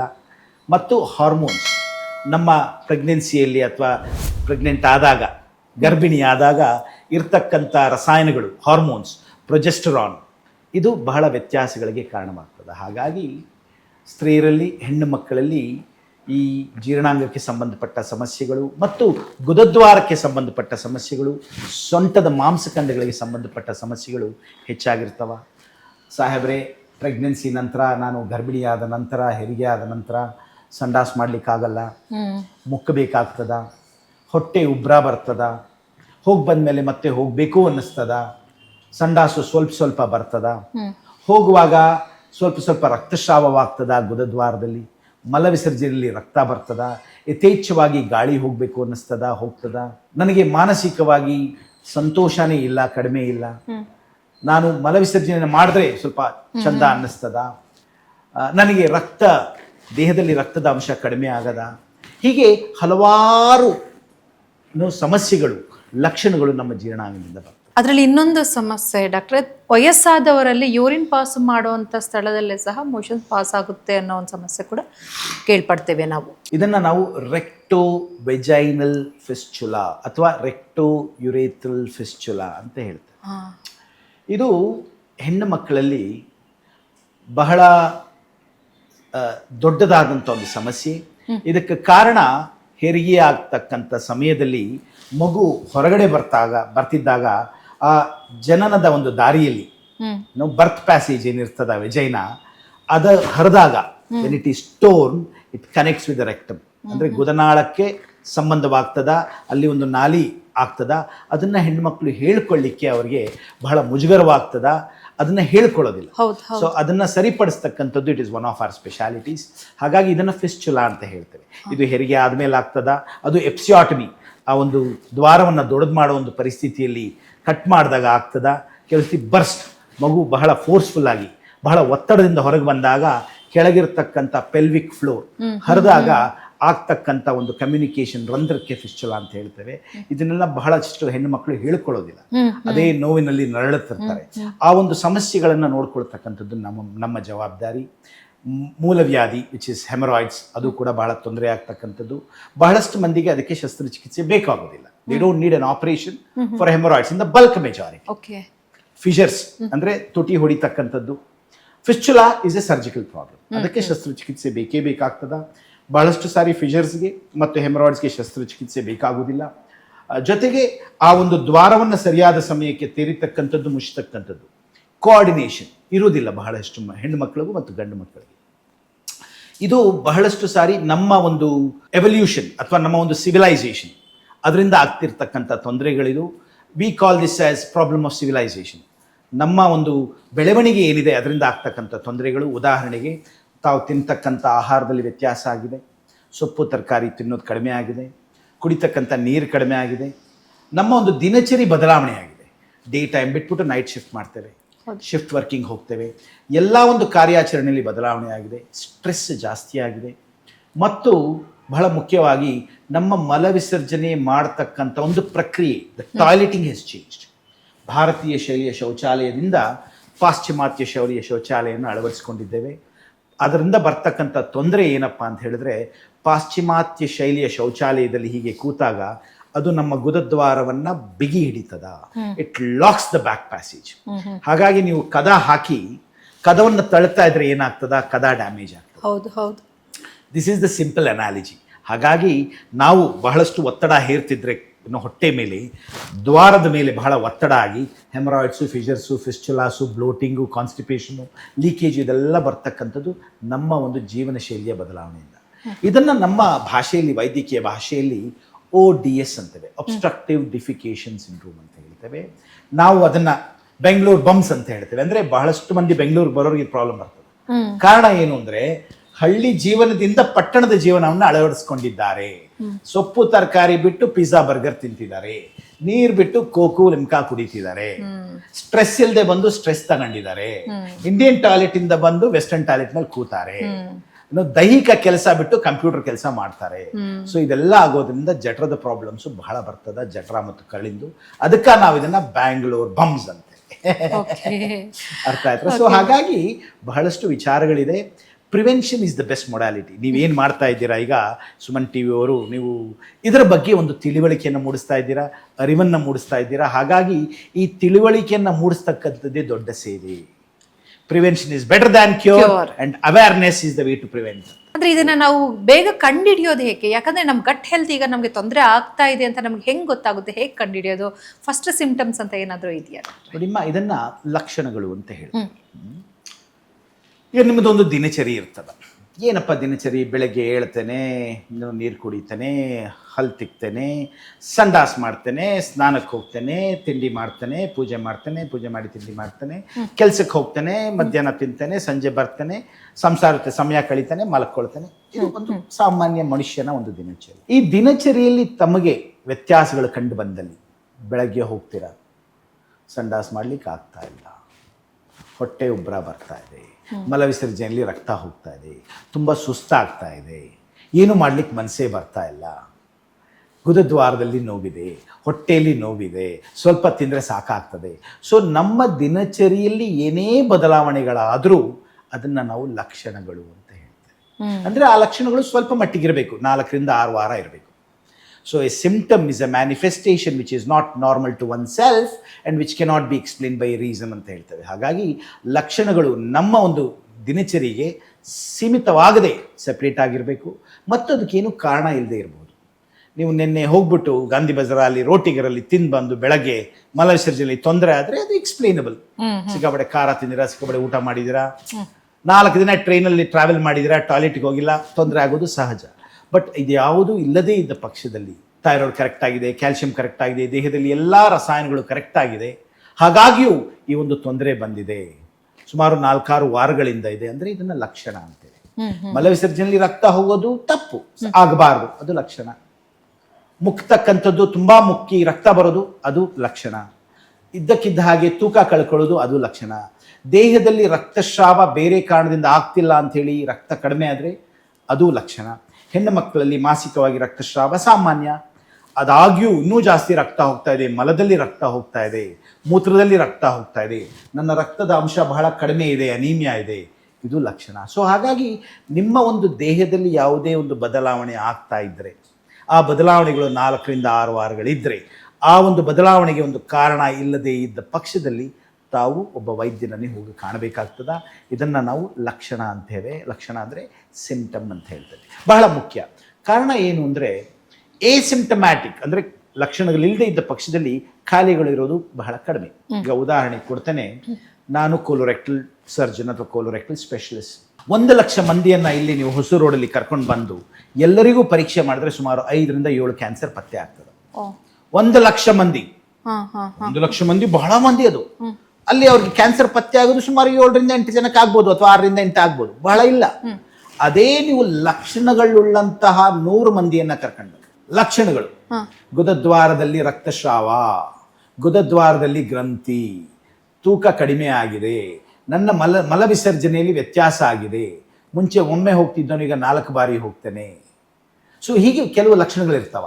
Change in the bowel habit, rectal bleeding, lump in the back passage, unexplained anaemia, ಇದೆಲ್ಲ ಇದ್ದ ಪಕ್ಷದಲ್ಲಿ ಅವರನ್ನ 100 ಮಂದಿಯನ್ನ ಕರ್ಕೊಂಡು ಬನ್ನಿ. You bring 100 people to me and you'll find 5 to 6 cancers. So ಹಾಗಾಗಿ ಎಲ್ಲವೂ ಕ್ಯಾನ್ಸರ್ ಅಲ್ಲ, ಎಲ್ಲವೂ ಕ್ಯಾನ್ಸರ್ ಅಲ್ಲ, ಅಲ್ವೇ ಅಲ್ಲ. ಬಹಳಷ್ಟು ಸಾರಿ ಇದು ಬಿನೈನ್ ಪ್ರಾಬ್ಲಮ್. ಅರ್ಥ ಆಯ್ತಾ? ಮೂಲ ವ್ಯಾಧಿ ಕ್ಯಾನ್ಸರ್ ಅಲ್ಲ. ಮೂಲ ವ್ಯಾಧಿಗೆ ಬಹಳಷ್ಟು ಸಾರಿ ಶಸ್ತ್ರಚಿಕಿತ್ಸೆ ಬೇಕಿಲ್ಲ. ಫಿಷರಿಗೆ ಬಹಳಷ್ಟು ಸಾರಿ ಶಸ್ತ್ರಚಿಕಿತ್ಸೆ ಬೇಕಿಲ್ಲ. ಇದಕ್ಕೆ ಬೇಕಾಗಿರತಕ್ಕಂಥದ್ದು ನಿಮ್ಮ ಪೆಲ್ವಿಕ್ ಫ್ಲೋರ್, ಸೊಂಟದ ಮಾಂಸಖಂಡಗಳನ್ನು ಸರಿಯಾಗಿ ಕೆಲಸ ಮಾಡೋದು ಹೇಳ್ಕೊಡ್ಬೇಕು, ದ್ವಾರವನ್ನು ತೆಗೆಯೋದು ಹೇಳ್ಕೊಡ್ಬೇಕು. ಸೊ ಇದನ್ನ ಕೆಲಸ ನಾವು ಮಾಡ್ತೇವೆ. ಇದನ್ನ ಪೆಲ್ವಿಕ್ ಫ್ಲೋರ್ ಆಪ್ಟಿಮೈಸೇಷನ್ ಅಂತ. ಮತ್ತೆ ಕೆಲವರು ಊಟ ಮಾಡಿದ ಕೂಡಲೇ ಬಾತ್ರೂಮ್ಗೆ ಹೋಗ್ಬೇಕು ಅಂತ ಹೇಳ್ತಾರೆ. ಬಹಳ ಮುಖ್ಯವಾದ ವಿಚಾರ ಇದು. ನೈಸರ್ಗಿಕವಾಗಿ ಆ ಭಗವಂತ ಮಾಡಿರ್ತಕ್ಕಂಥ ಒಂದು ರೆಸ್ಪಾನ್ಸ್. ಇದನ್ನು ಗ್ಯಾಸ್ಟ್ರೋಕೋಲಿಕ್ ರಿಫ್ಲಕ್ಸ್ ಅಂತ ಹೇಳ್ತಾರೆ. ಈಗ ತಾಯಿ ಮಗುಗೆ ಹಾಲು ಕುಡಿಸ್ತಿರ್ತಾಳೆ, ಮಗುಗೆ 1 ವರ್ಷಕ್ಕಿಂತ ಕಡಿಮೆ, ದ ಕಾರ್ಟಿಕಲ್ ರಿಫ್ಲಕ್ಸ್ ಅಂತವೆ ಇದನ್ನೆಲ್ಲ. ಮಗು ಕುಡಿಸ್ತಾ ಇರ್ತದೆ, ಹಾಲು ಕುಡಿತಿರ್ತದೆ, ಕೆಳಗಡೆ ಪಾಟಿನೂ ಮಾಡ್ತಿರ್ತದೆ, ಅದಕ್ಕೆ ಡೈಪರ್ ಹಾಕಿಟ್ಟಿರುತ್ತೆ. ಹಸುಗಳು ಹುಲ್ಲು ಮೇಯ್ತಿರ್ತಾವ, ಸಗಣಿ this is A normal natural reflex. ಇದನ್ನ ಪ್ಯಾರಾಸಿಂಪ್ಟಿಕ್ ರಿಫ್ಲಕ್ಸ್ ಅಂತ ಕೂಡ ಹೇಳ್ತೀವಿ. ಕಾರಣ ಏನು ಅಂದ್ರೆ, ನೀವು ಊಟ ಮಾಡಿದಾಗ ಹಾಲು ಕುಡಿದಾಗ ಜಠರ ಕೆಲಸ ಮಾಡ್ಲಿಕ್ಕೆ ಶುರುವಾಗ್ತದೆ. ಜಠರ ಕೆಲಸ ಮಾಡ್ಲಿಕ್ಕೆ ಶುರುವಾದಾಗ ಕರಳು ಕೂಡ ಒತ್ತಲಿಕ್ಕೆ ಶುರು ಮಾಡ್ತದೆ. ಕರಳು ಒತ್ತಲಿಕ್ಕೆ ಶುರು ಮಾಡಿದಾಗ ಸಂಡಾಸಲ್ಲಿ ಕೆಳಗೆ ಗುದನಾಳದಲ್ಲಿರೋದು ಹೊರಗೋಗ್ಬೇಕು ಅವಾಗ ದ್ವಾರ ಓಪನ್ ಆಗ್ತದೆ. ಸೊ ಇದು ಸಾಮಾನ್ಯ, ಇದು ನಾರ್ಮಲ್. ಇದು ನಮ್ಮ ಒಂದು ನಂಬಿಕೆ, ತಪ್ಪಾಗಿರ್ತಕ್ಕಂಥ ಒಂದು ನಂಬಿಕೆ. ಊಟ ಆಗಿದ ತಕ್ಷಣ ಸಂಡಾಸಿಗೆ ಹೋದ್ರೆ ಅದು ಕೆಟ್ಟದ್ದು ಅಂತ ಇಲ್ಲ. ಊಟ ಆದ ನಂತರ ಸಂಡಾಸ್ ಬರ್ತಕ್ಕಂಥದ್ದು ಸಾಮಾನ್ಯ. ಹೋಗಿ ನೀವು ಶೌಚಾಲಯದಲ್ಲಿ ಕೂತು ಸ್ವಲ್ಪ ಗಾಳಿ ಇರಲಿ, ಸ್ವಲ್ಪ ಮೂತ್ರ ಇರಲಿ, ಸ್ವಲ್ಪ ಮಲ ವಿಸರ್ಜನೆ ಇರಲಿ ಮಾಡಿ ಬಂದರೆ ಪೆಲ್ವಿಕ್ ಫ್ಲೋರ್ ಇಸ್ ರಿಲ್ಯಾಕ್ಸ್ಡ್.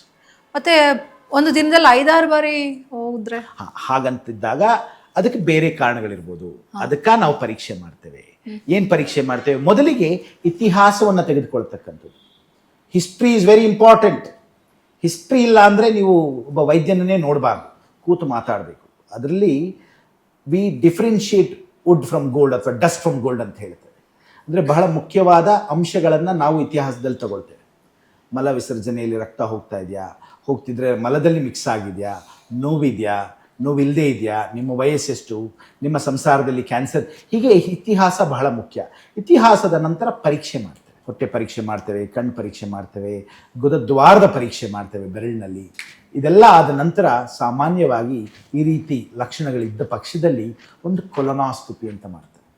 ಕೊಲೊನಾಸ್ಕೋಪಿ ಅಂದರೆ ಒಳದರ್ಶಕವನ್ನ, ಒಂದು ಸಣ್ಣ ಟ್ಯೂಬನ್ನು, ಕ್ಯಾಮ್ರಾ ಇರ್ತಕ್ಕಂಥ ಟ್ಯೂಬನ್ನು ಕರಳನ್ನು ಸ್ವಚ್ಛ ಮಾಡಿ ಹಾಕ್ತಕ್ಕಂಥದಕ್ಕೆ ಕೊಲೊನಾಸ್ಕೋಪಿ ಅಂತೇವೆ. ಒಂದು 10 ನಿಮಿಷ ತಗೊಳ್ತದೆ ಅದು ಪರೀಕ್ಷೆ.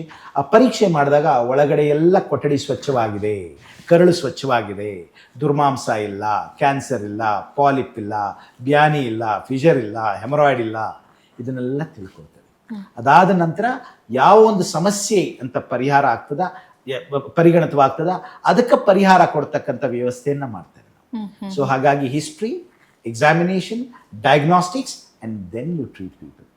100ರಲ್ಲಿ 80ರಿಂದ 90 ಮಂದಿಗೆ ಶಸ್ತ್ರಚಿಕಿತ್ಸೆ ಅವಶ್ಯಕತೆ ಇಲ್ಲ. ಜೀವನ ಶೈಲಿಯನ್ನು ಉತ್ತಮಪಡಿಸ್ತಕ್ಕಂಥದ್ದು, ಆಹಾರದ ಒಂದು ವಿಚಾರದಲ್ಲಿ ಅಡ್ವೈಸ್ ಮಾಡ್ತಕ್ಕಂಥದ್ದು, ಪದ್ಧತಿಯನ್ನು ಬದಲಾವಣೆ ಮಾಡ್ತಕ್ಕಂಥದ್ದು, ಮಲ ವಿಸರ್ಜನೆಯ ಪದ್ಧತಿಯನ್ನು ಬದಲಾವಣೆ ಮಾಡ್ತಕ್ಕಂಥದ್ದು, ವೆಸ್ಟರ್ನ್ ಟಾಯ್ಲೆಟ್ ಬಿಟ್ಟು ಇಂಡಿಯನ್ ಟಾಯ್ಲೆಟ್ಗೆ ಹೋಗುವಂತ ಹೇಳ್ತಕ್ಕಂಥದ್ದು, ಅಥವಾ ಒಂದು ಸ್ಕ್ವಾಟಿ ಪಾಟಿ ಅಂತ ಸ್ಟೂಲ್ ಹಾಕ್ಕೊಳ್ತಕ್ಕಂಥ ಒಂದು ವಿಚಾರವನ್ನು ಹೇಳ್ತಕ್ಕಂಥದ್ದು, ಮತ್ತು ಪೆಲ್ವಿಕ್ ಫ್ಲೋರ್ ಎಕ್ಸಸೈಸಸ್, ಸೊಂಟದ ಮಾಂಸಖಂಡಗಳನ್ನು ನಾವು ಶಕ್ತಿಯುತಗೊಳಿಸ್ತಕ್ಕಂಥದ್ದನ್ನು ನಾವು ಥೆರಪಿ ಅಂತ ಹೇಳ್ತೇವೆ. ಅದನ್ನು ಮಾಡಿದ್ರೆ ಸುಮಾರು 80ರಿಂದ 90% ಜನಗಳಿಗೆ ಗಟ್ ಅಂಡ್ ಬಟ್, ಹೊಟ್ಟೆ ಮತ್ತು ದ್ವಾರಕ್ಕೆ ಸಂಬಂಧಪಟ್ಟ ಸಮಸ್ಯೆಗಳು ಕಡಿಮೆ ಆಗ್ತವೆ. ಇತ್ತೀಚಿನ ದಿನಗಳಲ್ಲಿ ಕರುಳಿನ ಕ್ಯಾನ್ಸರ್ ಜಾಸ್ತಿ ಆಗ್ತಾ ಇದೆ ಡಾಕ್ಟರ್. ಅಂದ್ರೆ ಕ್ಯಾನ್ಸರ್ ಬಂದ್ರೆ ಬದುಕೋದೇ ಇಲ್ಲ, ಮತ್ತೆ ಕ್ಯಾನ್ಸರ್ ಗೊತ್ತಾಗೋದು 4th ಸ್ಟೇಜ್ ಅಲ್ಲಿ. ಇದೊಂದಿದೆ ಡಾಕ್ಟ್ರೆ, ಒಂದು ಭಯ, ಭೀತಿ. ಇದು ಎಲ್ಲದಕ್ಕೂ ಕಾರಣ ಇಗ್ನೋರೆನ್ಸ್ ಅಂತ ಹೇಳ್ತಾರೆ. ಇಗ್ನೋರೆನ್ಸ್ ಅಂದ್ರೆ ಅದರ ಅರಿವು ಇಲ್ಲದಂತಹ ಒಂದು ವಿಚಾರ.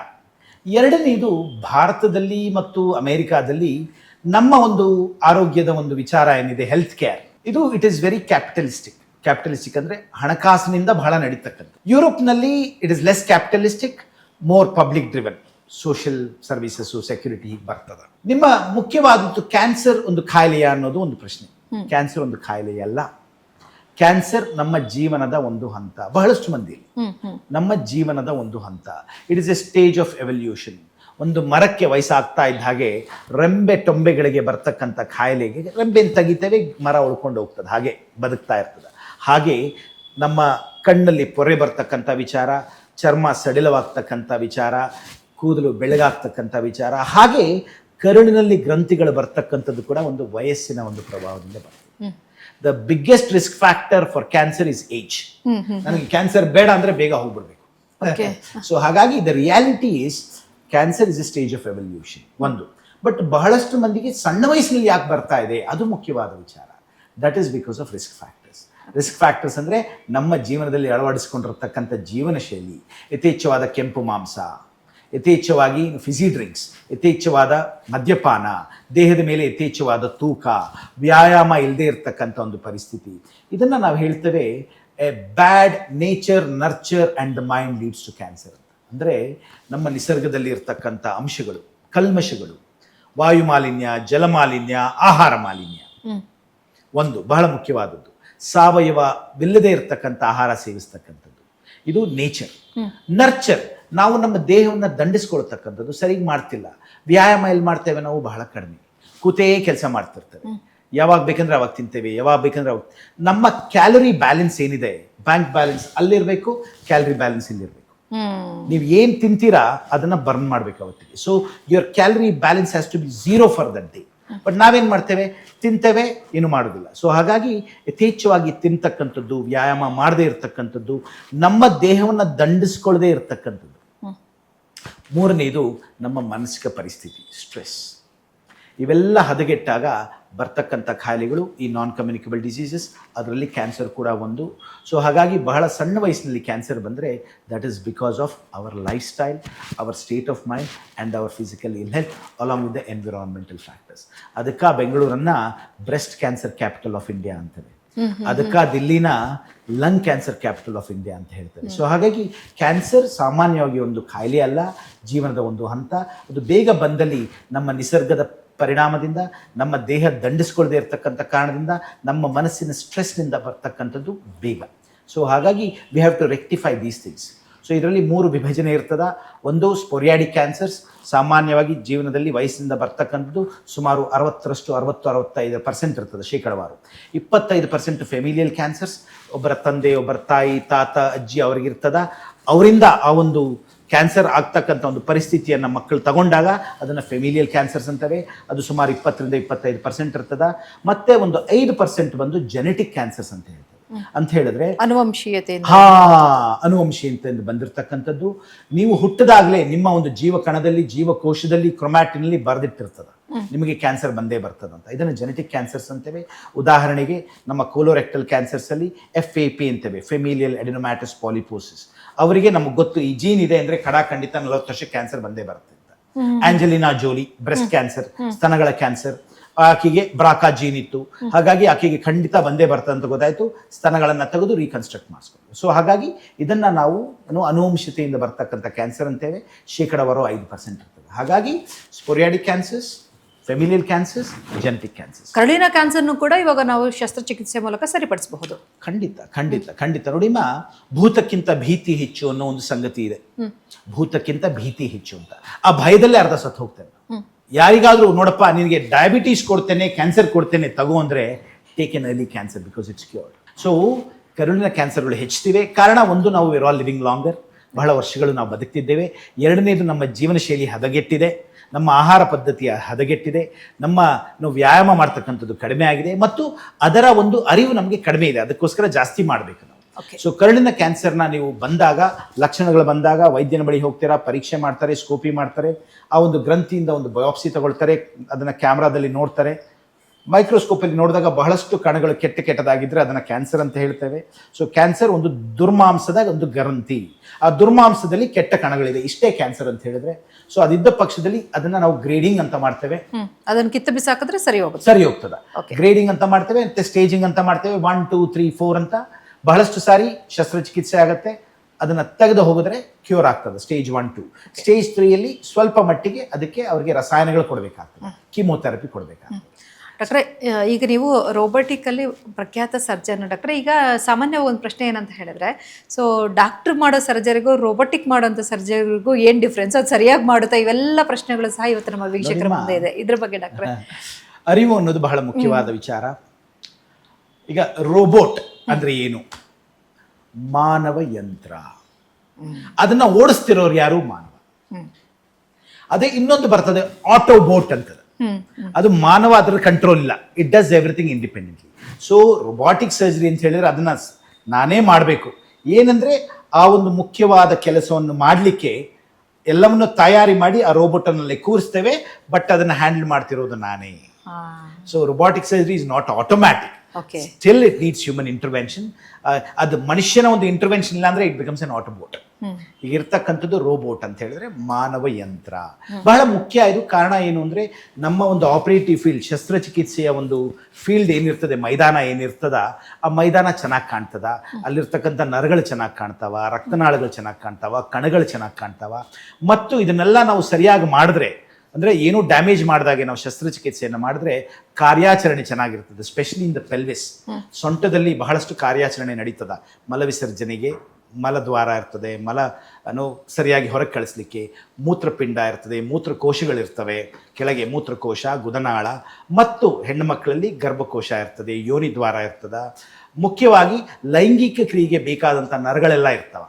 ಅದನ್ನು ಡ್ಯಾಮೇಜ್ ಮಾಡಿದ್ರೆ ಮಲವಿಸರ್ಜನೆಯಲ್ಲಿ ತೊಂದರೆ ಆಗ್ಬೋದು, ಮೂತ್ರ ವಿಸರ್ಜನೆಯಲ್ಲಿ ತೊಂದರೆ ಆಗ್ಬೋದು, ಲೈಂಗಿಕ ಕ್ರಿಯೆಗೆ ತೊಂದರೆ ಆಗ್ಬೋದು. ಸೊ ಹಾಗಾಗಿ ರೋಬೋಟ್ ಏನು ಮಾಡ್ತದೆ, ಆ ನರಗಳನ್ನು ಉಳಿಸ್ಲಿಕ್ಕೆ ಬಹಳ ಸಹಾಯವಾಗ್ತದ. ಸ್ವಲ್ಪ ದುಡ್ಡು ಹೆಚ್ಚಾಗ್ತದ, ಬಟ್ ಅವರ ಒಂದು ಜೀವನ ಶೈಲಿ ಇಂಪ್ರೂವ್ ಆಗಲಿಕ್ಕೆ robotic surgery is better. Okay, ಈಗ ಬೇರೆ ಒಂದು ಶಸ್ತ್ರಚಿಕಿತ್ಸೆ ಮಾಡೋಂಥವ್ರಿಗೂ ಮತ್ತು ಕೊಲೊರೆಕ್ಟಲ್ ಶಸ್ತ್ರಚಿಕಿತ್ಸೆ ಮಾಡೋಂಥವ್ರಿಗೂ ಏನು ಡಿಫ್ರೆನ್ಸ್ ಡಾಕ್ಟರ್? ಹೇಗೆ ವಿಭಿನ್ನ? ಅಮ್ಮ ನೋಡಿ, this brings to the realm of generic and specialisation. ಸಾಮಾನ್ಯವಾಗಿ ಮಾಡ್ತಕ್ಕಂಥದ್ದು ಮತ್ತು ಇದರದೇ ಪರಿಣತನಾಗಿ ಮಾಡ್ತಕ್ಕಂಥದ್ದು ಅಂತ ವಿಚಾರ ಬರ್ತದೆ. ಈಗ ಒಬ್ಬ ಜನರಲ್ ಸರ್ಜನ್ ಸಾಮಾನ್ಯ ಶಸ್ತ್ರತಜ್ಞ ಮಾಡ್ತಾನೆ, MBBS ಆದ ನಂತರ 3 ವರ್ಷ ಜನರಲ್ ಸರ್ಜರಿ ಅಭ್ಯಾಸ ಮಾಡಿ ನಂತರ ಕೆಲಸಕ್ಕೆ ಇಳಿತಾನ, ಅದರಲ್ಲಿ ಅಭ್ಯಾಸ ಮಾಡ್ಕೊಂಡು ಹೋಗ್ತಾನೆ. ಅದ sub specialist like me, like colorectal surgery, ನಮ್ಮ ಬೆಂಗಳೂರಿನಲ್ಲಿ ಈ ಒಂದು ವಿಚಾರದಲ್ಲಿ ಅಭ್ಯಾಸ ಮಾಡತಕ್ಕರು ಬರೀ 3 ಜನ. Dedicated colorectal sub specialisation in a western world ಮಾಡಿರ್ತಕ್ಕಂಥದ್ದು 3 ಜನ. ನಾನು ಈ ಅಭ್ಯಾಸ ಮಾಡಲಿಕ್ಕೆ ಸುಮಾರು 10 ರಿಂದ 12 ವರ್ಷ ತಗೊಂಡು, 3 ವರ್ಷ MS, 3 ವರ್ಷ ರಿಸರ್ಚು, 6 ವರ್ಷ ಹೈಯರ್ ಟ್ರೈನಿಂಗು, 2 ವರ್ಷ ಸಬ್ ಸ್ಪೆಷಲೈಸೇಷನು, ಫೆಲೋಶಿಪ್ಸು. ಹಾಗಾಗಿ ಈ ಒಂದು ಕರುಳಿನ ಸಕಲ ಸಮಸ್ಯೆಗಳನ್ನ ಒಂದು 360 ಡಿಗ್ರಿ ಅಂತೇವೆ, ಅದನ್ನ ವಿಚಾರದಿಂದ ಹಿಡಿದು, ಇತಿಹಾಸದಿಂದ ಹಿಡಿದು, ಡಯಾಗ್ನಾಸ್ಟಿಕ್ ಇಂದ ಹಿಡಿದು, ಕೊಲೊನಾಸ್ಕೋಪಿಯಿಂದ ಹಿಡಿದು, ಓಪನ್ ಆಪರೇಷನ್ ಇಂದ ಹಿಡಿದು, ಪ್ರಿವೆಂಟಿವ್ ಪಾಲಿಪೆಕ್ಟಿಮೀಸ್ ಇಂದ ಹಿಡಿದು, ರೊಬೋಟಿಕ್ ಸರ್ಜರಿಯಿಂದ ಹಿಡಿದು, ರಿಕರೆಂಟ್ ಎಲ್ಲವನ್ನೂ ಮಾಡ್ತಕ್ಕಂಥದ್ದು ವಿಚಾರವನ್ನು ಕಲಿಸ್ಕೊಡ್ತಕ್ಕಂಥದ್ದೇ ಸಬ್ ಸ್ಪೆಷಾಲಿಟಿ ಸರ್ಜರಿ. ಅದಕ್ಕೆ ನಾವು colorectal surgeons are disease specific, ಒಂದೇ ಅಲ್ಲ organ specific. General surgeon I was 20 years ago. ಈಗ ಐ ಹ್ಯಾವ್ ಮೂಡ್ ಆನ್ ಮಾಡಿ ಮಾಡಿ ಮಾಡಿ ಮಾಡಿ ನನ್ನ ಒಂದು ಕಾರ್ಯಾಚರಣೆ ಈಗ ಬರೀ ಕರಳಿಗೆ ಸಂಬಂಧಪಟ್ಟದ್ದು ಎಲ್ಲವನ್ನೂ ನೋಡ್ಕೊಳ್ತೇವೆ, ಜೊತೆಗೆ ಫಂಕ್ಷನಲ್ ಪ್ರಾಬ್ಲಮ್ಸ್. ಉದಾಹರಣೆಗೆ ಹೇಳಿದೆ ನಾನು, ಬಹಳಷ್ಟು ಕಾಯಿಲೆಗಳಿಗೆ ಕಾರಣ ಆ ಕ್ರಿಮಿಕೀಟಗಳ ವ್ಯತ್ಯಾಸ. ಡಿಸ್ಬಯೋಸಿಸ್, ಆಟಿಸಮ್, ಅದಕ್ಕೂ ಡಿಸ್ಬಯೋಸಿಸ್ ಕಾರಣ. ಪಾರ್ಕಿನ್ಸನ್ಸ್, ಡಿಸ್ಬಯೋಸಿಸ್ ಕಾರಣ.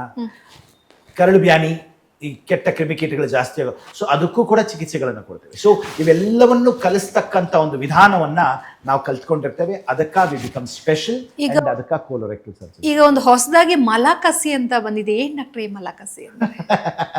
ಯಾಕಂದ್ರೆ ಈ ಕಸಿಗಳು ಅಂದಾಗ ನಾವು ನೋಡಿ ಟ್ರಾನ್ಸ್ಪ್ಲಾಂಟ್ ಅಂತ ಕೇಳಿದ್ದೇವೆ, ಸಸಿಯನ್ನ ಕಸಿ ಮಾಡ್ತೇವೆ ಅಂತ ಕೇಳಿದ್ದೇವೆ, ಟ್ರಾನ್ಸ್ಪ್ಲಾಂಟ್ ಪ್ಲಾಂಟ್ಸ್ ಅಂತ.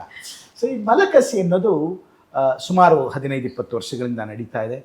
ನಾನು ನಿಮಗೆ ಈ ಒಂದು ಮಾತುಕತೆಯ ಆದ್ಯದಲ್ಲಿ ಹೇಳಿದ್ದೆ ಏನಂತ, ನಮ್ಮ ಜೀರ್ಣಾಂಗದಲ್ಲಿ ಸುಮಾರು 40 ಟ್ರಿಲಿಯನ್ ಜೀವಾಣುಗಳಿರ್ತಾವ ಮತ್ತು ಅದರಿಂದ ಉತ್ಪಾದನೆಯಾಗ್ತಕ್ಕಂಥ ಕೆಮಿಕಲ್ಸ್ ನಮ್ಮ ದೇಹವನ್ನು ಕೆಲಸ ಮಾಡ್ಲಿಕ್ಕೆ ಹೆಲ್ಪ್ ಆಗ್ತದೆ. ನಾವು ಅದನ್ನು ಡೋಸ್ ಅಂತೇವೆ.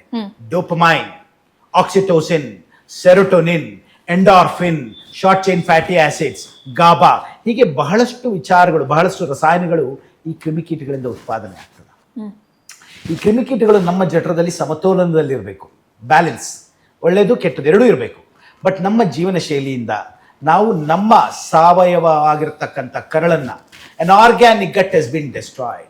ಔಷಧಿ ಹೊಡೆದು ಆಂಟಿಬಯೋಟಿಕ್ಸ್ ತಗೊಂಡು, ಫ್ರೈಡ್ ಫುಡ್ ತಗೊಂಡು, ಏನು ಕೆಟ್ಟ ನೀರನ್ನು ಕುಡಿದು, ಫಿಸಿ ಡ್ರಿಂಕ್ಸ್ ಕುಡಿದು ಆ ಒಂದು ಸಮತೋಲನ ಅದಲು ಬದಲು ಮಾಡಿದಾಗ, ಈ ಸಮತೋಲನ ತಪ್ಪಿದಾಗ ಕೆಟ್ಟ ಕ್ರಿಮಿಕೀಟಗಳು ಜಾಸ್ತಿ ಆಗ್ತಾವ, ಒಳ್ಳೆ ಕ್ರಿಮಿಕೀಟಗಳು ಕಡಿಮೆ ಆಗ್ತಾವ. ಹಾಗಿದ್ದ ಪಕ್ಷದಲ್ಲಿ ನಾವು ಪ್ರಿಬಯೋಟಿಕ್ಸು, ಪ್ರೋಬಯೋಟಿಕ್ಸ್ ಎಲ್ಲ ಮಾಡ್ತೇವೆ, ಹಾಗಾಗಿ ಸರಿ ಹೋಗಿಲ್ಲ ಎಂದ ಪಕ್ಷದಲ್ಲಿ ಒಬ್ಬ ಆರೋಗ್ಯವಾಗಿರ್ತಕ್ಕಂಥ ಮನುಷ್ಯನ ಮಲವನ್ನ ತೆಗೆದುಕೊಂಡು ಅದನ್ನ ಅನಾರೋಗ್ಯದಲ್ಲಿರ್ತಕ್ಕಂಥ ಮನುಷ್ಯನ ಕರಳಿಗೆ ಹಾಕ್ತೇವೆ. ಇದು ಹೋಗ್ತಾನೆ ಇಲ್ಲ ಡಾಕ್ಟ್ರೆ, ಯಾಕಂದ್ರೆ ಇವಾಗ ನಮ್ಮ ವೀಕ್ಷಕರು ನೋಡ್ತಾ ಇರೋರ್ಗು ಇದೇನಪ್ಪ ಇದು ಬಂದ್ಬಿಡ್ತಾ. ಬಹಳ ಮುಖ್ಯವಾದಂತ ವಿಚಾರ. ಅದ್ರ ಬಗ್ಗೆ ನೀವು ಸ್ವಲ್ಪ ಅಧ್ಯಯನ ಮಾಡಿದ್ರೆ ಬಹಳಷ್ಟು ಇದರ ಉಪಯೋಗ ಇದೆ. ಸೊ ಈಗ ನೀವು ಕೇಳಿದಿರ ಮೊರಾರ್ಜಿ ದೇಸಾಯಿ ಮೂತ್ರವನ್ನು ತೆಗೆದುಕೊಳ್ತಿದ್ರಂತೆ ಅಂತ. ಹಾಗೆ ನಾವು ಬಹಳ ವರ್ಷಗಳಿಂದ ಹೋದ್ರೆ ಈ ಒಂದು ಎಲ್ಲೋ ಸೂಪ್ ಅಂತ ಚೈನೀಸ್ ಕೊಡ್ತಾ ಇದ್ರು. ಅಂದ್ರೆ ಅದರಲ್ಲಿ ಒಳ್ಳೊಳ್ಳೆ ಕ್ರಿಮಿಕೀಟಗಳು ಇರ್ತವೆ ಅಂತ ಹೇಳಿ ಕೊಡ್ತಿದ್ರು. ಸೊ ಈಗ ನಮ್ಮ ಭಾರತೀಯ ಪದ್ಧತಿಗಳಲ್ಲೂ ಕೂಡ ಔಷಧಗಳನ್ನ ಕೊಡ್ತಾರೆ ಕೆಲವೊಂದು ಕಡೆ, ಅದರಲ್ಲಿ ಕ್ರಿಮಿಕೀಟಗಳು ಜಾಸ್ತಿ. ಸೊ ಹಾಗಾಗಿ ಮಲಕಸಿ ಒಂದು ಬೆಳವಣಿಗೆ ಆಗ್ತಿರ್ತಕ್ಕಂಥ ಒಂದು ಚಿಕಿತ್ಸೆ.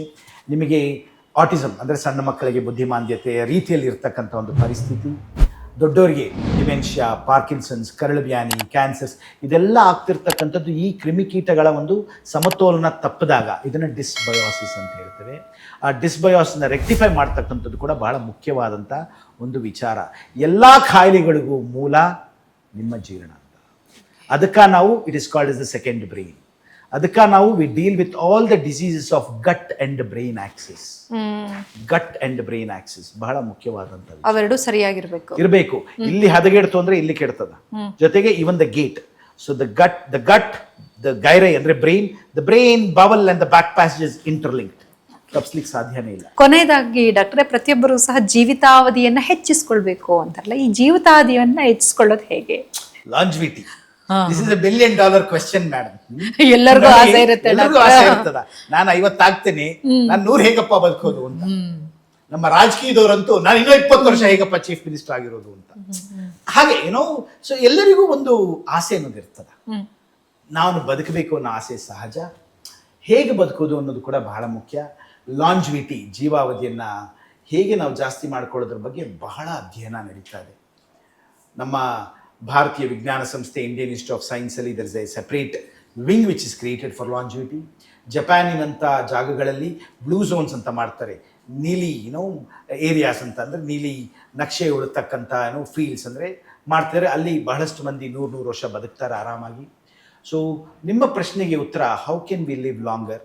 ಸರಳತೆಯ ಜೀವನವೇ ಬಹಳ ಮುಖ್ಯ.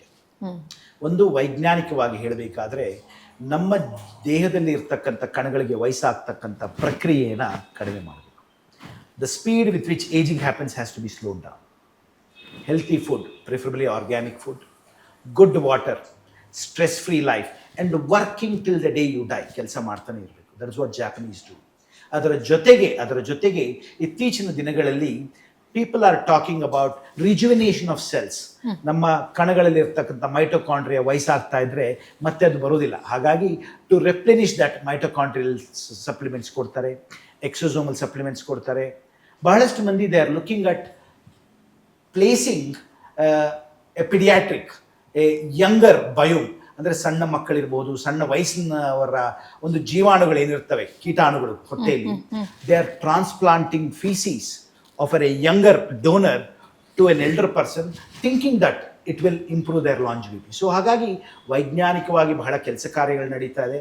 ಆದರೆ ಸರಳತೆಯಲ್ಲಿ ಹೇಳಬೇಕಾದ್ರೆ ನಿಮ್ಮ ದೇಹವನ್ನು ದಂಡಿಸಿ, ಸಾವಯವ ಕೃಷಿಯಿಂದ ಬಂದಿರತಕ್ಕಂಥ ಆಹಾರವನ್ನು ಸೇವಿಸಿ, ನೀರನ್ನು ಯಥೇಚ್ಛವಾಗಿ ಸೇವಿಸಿ ಮತ್ತು ಮಾನಸಿಕ ಒತ್ತಡವನ್ನು ಕಡಿಮೆ ಮಾಡಿ ಸರಳತೆ ಜೀವನದಲ್ಲಿ ಸಾಯುವವರೆಗೂ ಕೆಲಸ ಮಾಡ್ತಾ ಹೋದರೆ, ದೈಹಿಕ ಕೆಲಸ, ಆಗ ತಮ್ಮ ಜೀವಾವಧಿ ಹೆಚ್ಚಾಗೋದ್ರಲ್ಲಿ ಅಡಚಣೆನೇ ಇಲ್ಲ.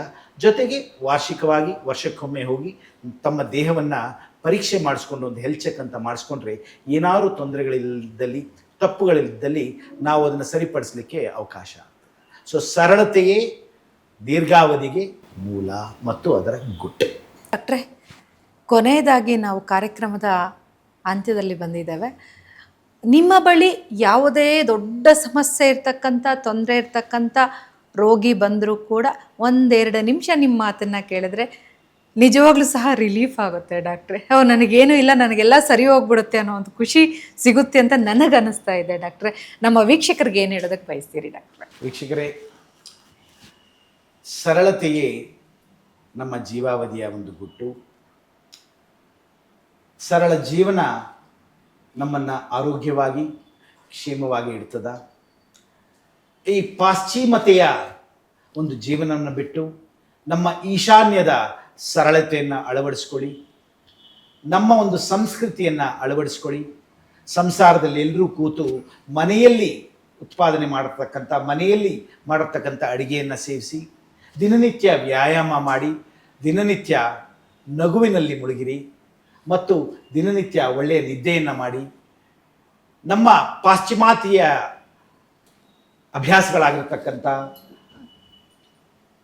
ಯಥೇಚ್ಛವಾಗಿ ಫೋನ್ ಬಳಸ್ತಕ್ಕಂಥದ್ದು, ಯಥೇಚ್ಛವಾಗಿ ಟಿ ವಿ ಮೇಲೆ ಕೂಡ್ತಕ್ಕಂಥದ್ದು, ಯಥೇಚ್ಛವಾದ ಸ್ಟ್ರೆಸ್ ತಗೊಳ್ತಕ್ಕಂಥದ್ದು, ಈ ಎಲ್ಲ ಅಭ್ಯಾಸಗಳನ್ನು ಕಡಿಮೆ ಮಾಡಿ ಸರಳತೆಯನ್ನು, ಸಂತೋಷವನ್ನು, ನಗುವನ್ನು ಅಳವಡಿಸಿಕೊಂಡ್ರೆ ನಿಮ್ಮ ಜೀವಾವಧಿ ಹೆಚ್ಚಾಗ್ತದ.